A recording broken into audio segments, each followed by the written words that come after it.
Imaginez la scène. Mercredi soir, le camp nous retient son souffle. Le FC Barcelone, en difficulté face au Celta de Vigo, a besoin d'un miracle. Et comme souvent cette saison, c'est lui qui se lève. Numéro 10. 18 ans. Un gamin qui joue au football comme si la pression n'existait pas. Lamine Yamal s'avance sur le point de pénalty, pose le ballon, recule de quelques pas et frappe. But. 1-0, le Barça respire. Le stade explose. Mais dans les secondes qui suivent, quelque chose ne va pas. Le prodige s'arrête. Il grimace. Il regarde son genou, sa cuisse. Et là, il quitte la pelouse. Seul, en boitant, sous les yeux médusés de ses coéquipiers et d'un banc catalan soudainement silencieux. Une victoire. Et une peur immense. Bienvenue dans la soirée la plus ambivalente de la saison barcelonaise. Aujourd'hui, le diagnostic est officiel. Et on va tout vous décortiquer. Ce que ça signifie pour le Barça, pour la Rora, et surtout, pour le Mondial 2026 qui approche à toute vitesse. Revenons d'abord sur le contexte. Nous sommes le 22 avril 2026, journée 33 de la Liga. Le FC Barcelone reçoit le Celta de Vigo dans ce qui devrait être un match de routine pour une équipe qui file tout droit vers le titre. En tête de la Liga avec plus de 7 points d'avance sur le Real Madrid, les Catalans sont en position de force dans la course au championnat. Mais le football n'est jamais aussi simple qu'on le pense. Le match est âpre. Celta de Vigo ne débarque pas à Barcelone pour faire de la figuration. Et c'est à la 40e minute que tout se noue. Le Barça obtient un pénalty. Tous les yeux se tournent vers Yamal. Il s'en empare, transforme avec sang-froid, et ouvre le score. 1-0, sauf que dans le geste, quelque chose claque dans sa cuisse gauche. Il ressent immédiatement quelque chose d'anormal et préfère s'arrêter. C'est à la 40e minute de jeu que l'ailier droit s'est blessé lors de cette 33e journée de Liga. Hansi Flick, sur le banc, ne cache pas son inquiétude. En conférence de presse d'après-match, le coach allemand choisit ses mots avec soin mais son visage parle pour lui. Il déclare « On doit attendre, il y a sûrement une petite blessure, car il a senti quelque chose. Ce n'est pas le genre de joueur qui quitte la pelouse sans raison. On espère que ça ne sera rien de grave, mais on doit attendre. » Ce sont les mots d'un entraîneur qui sait. Qui espère se tromper, mais qui sait. Et dès la nuit du mercredi au jeudi, c'est toute l'Espagne qui retient son souffle. Le jeudi 23 avril 2026, en début d'après-midi, le FC Barcelone publie son communiqué médical. Et il ne laisse aucune place au doute. Les examens effectués ont confirmé que Lamine Yamal, joueur de l'équipe première, souffre d'une blessure au biceps fémoral de la jambe gauche. Le joueur suivra un traitement conservateur. Lamine Yamal manquera le reste de la saison et devrait être disponible pour la Coupe du Monde. Voilà, c'est officiel. Biceps fémoral de la jambe gauche. Ce muscle, situé à l'arrière de la cuisse, est l'un des ischio-jambiers. C'est une blessure particulièrement fréquente chez les ailiers à haute vitesse, ceux qui accélèrent, freinent, changent de direction en permanence. Et c'est précisément le profil athlétique de Yamal. Un sprinter balle au pied, dont l'explosivité est une des armes les plus redoutables du football européen actuel. Selon les projections, cette indisponibilité d'une gravité moyenne devrait permettre à Lamine Yamal d'être de retour aux alentours du 25 mai 2026, soit après la fin de la saison de Liga. Concrètement, il ne portera plus le maillot blaugrana cette saison. La page est tournée du côté du club. Alors oui, pour le Barça, c'est une mauvaise nouvelle sur le plan symbolique. Mais honnêtement, le club catalan avait déjà quasiment fait son travail. La saison barcelonaise se terminera fin mai avec un déplacement à Valence, lors de la 38e journée, et les Blaugrana sont quasiment assurés de leur titre. Le seul vrai dossier qui reste ouvert ? Le Clasico du 10 mai contre le Real Madrid. Et là, l'absence de Yamal pique vraiment. Quelques heures après le communiqué médical, c'est Lamine Yamal lui-même qui sort du silence. Sur Instagram, devant ses millions d'abonnés, le gamin de 18 ans écrit quelques lignes qui en disent long sur sa maturité émotionnelle. Cette blessure m'éloigne du terrain au moment où je voulais le plus être là, et je ne peux pas expliquer à quel point ça fait mal. Ça fait mal de ne pas pouvoir me battre aux côtés de mes coéquipiers, de ne pas pouvoir aider quand l'équipe a besoin de moi. Mais je crois en eux et je sais qu'ils vont tout donner à chaque match. Et il conclut avec une phrase qui résume tout son état d'esprit. Ce n'est pas la fin, c'est juste une pause. Je reviendrai plus fort, avec plus de volonté que jamais, et la saison prochaine sera meilleure. Voilà qui nous dit tout sur ce joueur. À 18 ans, blessé, fin de saison actée, classico manqué, il ne s'effondre pas. Il se projette. Il pense déjà à demain. C'est ça, La marque des grands. Parce qu'il faut bien comprendre pourquoi la perte de ce joueur, même temporairement, est un tel tremblement de terre pour le football espagnol. Revenons sur sa saison en chiffres, et franchement, les données parlent d'elles-mêmes. Sur l'ensemble de la saison 2025 à 2026, toutes compétitions confondues avec le Barça, Lamine Yamal a disputé 43 matchs, marqué 24 buts et délivré 17 passes décisives. 41 fois titulaire sur 43 matchs. Il est le premier buteur du Barça en Liga, le premier passeur décisif, le joueur qui réalise le plus de dribbles, de passes clés, le plus de tirs cadrés par match dans l'effectif catalan. Il devance tous ses coéquipiers dans les classements internes. Buts, passes décisives, tirs cadrés par match, passes clés par match, dribbles réussis par match.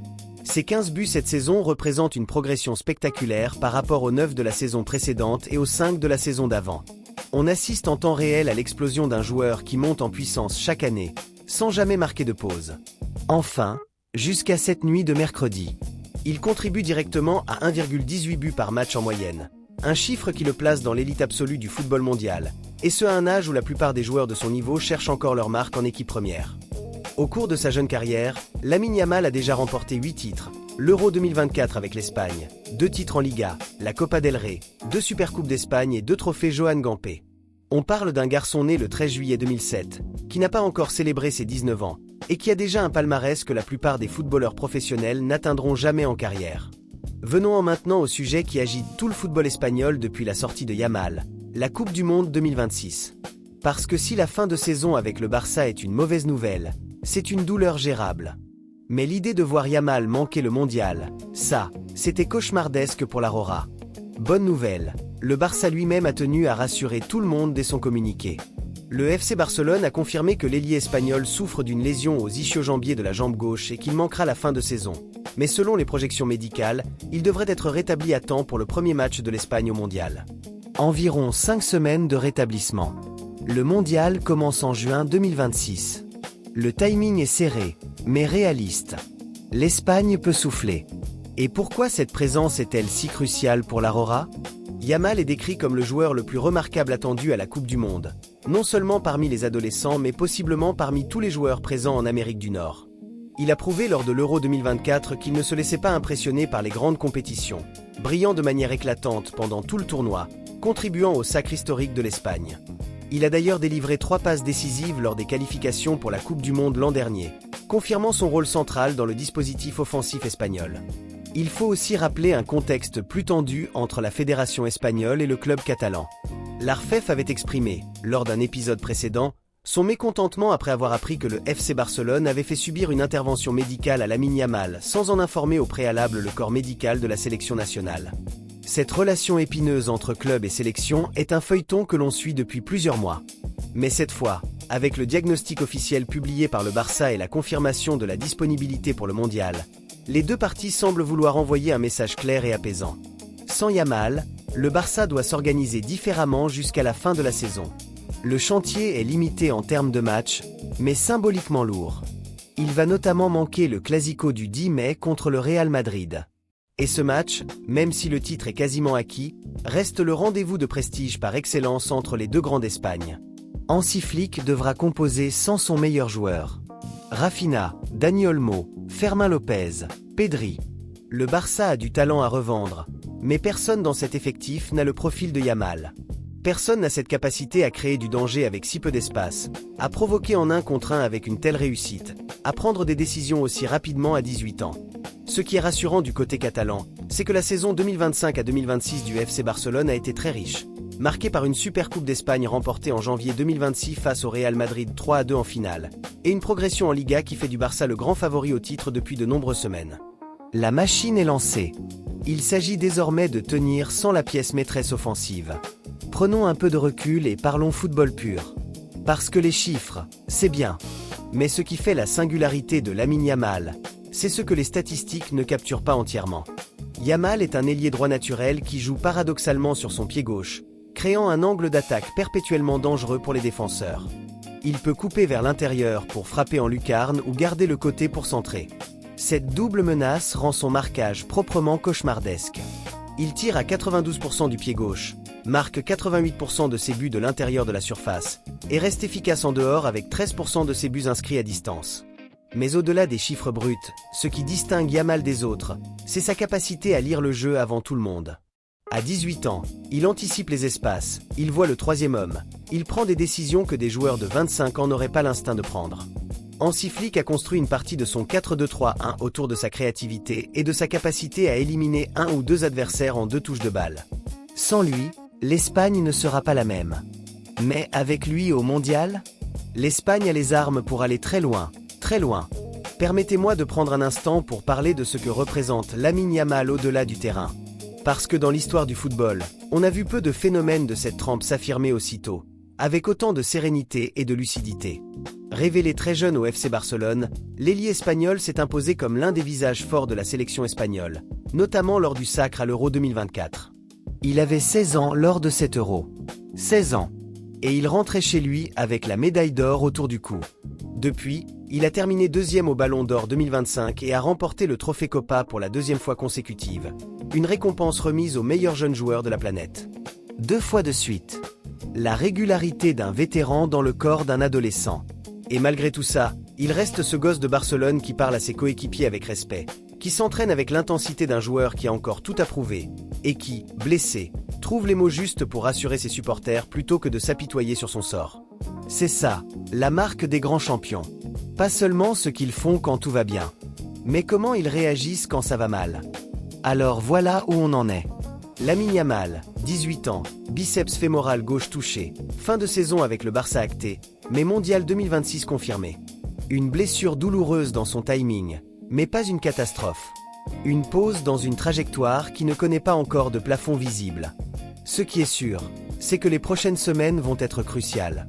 Non seulement pour sa rééducation physique, mais aussi pour sa remise en rythme avant le coup d'envoi du mondial en Amérique du Nord. Revenir de blessure, retrouver ses sensations, retrouver sa vitesse, son explosivité, sa confiance dans son pied gauche, tout ça prend du temps. Et le temps, dans ce cas précis, est la ressource la plus précieuse. Le Barça, lui, va devoir terminer la saison sans son étoile.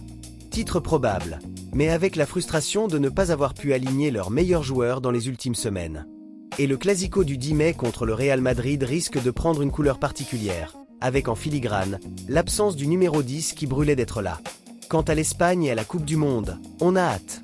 Parce qu'un Lamine Yamal affûté, reposé, motivé par ces semaines de frustration sur le banc, ça peut donner quelque chose d'extraordinaire sur la scène mondiale. Alors maintenant, c'est à vous de jouer. Est-ce que vous pensez que Lamine Yamal sera à 100% pour le mondial ? Est-ce que l'Espagne peut vraiment aller au bout sans avoir pu le voir se préparer en compétition officielle pendant plusieurs semaines ? Donnez-moi votre avis dans les commentaires. Je réponds à tout le monde. Et si vous pensez que cette vidéo mérite d'être vue, partagez-la autour de vous, likez, abonnez-vous, activez la cloche. Le football, c'est meilleur quand on le vit ensemble. À très vite pour la suite.